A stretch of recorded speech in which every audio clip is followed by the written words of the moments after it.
Urke Nachalnik, Yiddish, Doka Otwock, June, 1897, November 11, 1939.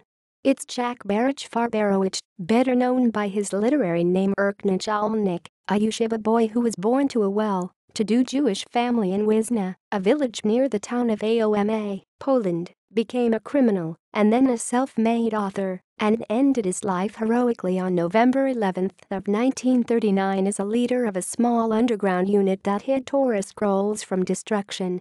The memoir of Calel Perechodnik claims that Nachalnik was among the first 3 victims at Otwock. He was forced to dig his own grave and then was shot along with Perechodnik's brother-in-law Wolf and Gershon Randoninski.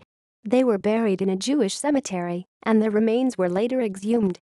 His books and stories were published in Polish and Yiddish, his native tongue, and made into theater plays and serialized in newspapers. Likewise, numerous books and articles about Polish gangsters before the Second World War include sections about Urke Nachalnik.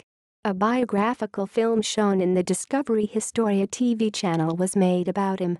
Books.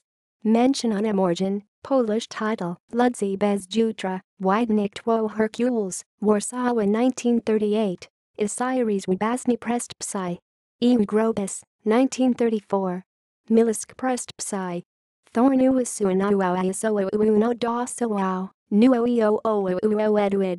Dono o tilde a grad si sedula thorno e grab o tilde thorn ss mainlebens egg funder yeshivant fies bist zu der lemerimer.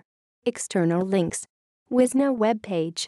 Urke Nachalnik, famous Polish gangster turned noted author who was born in Wizna. Works.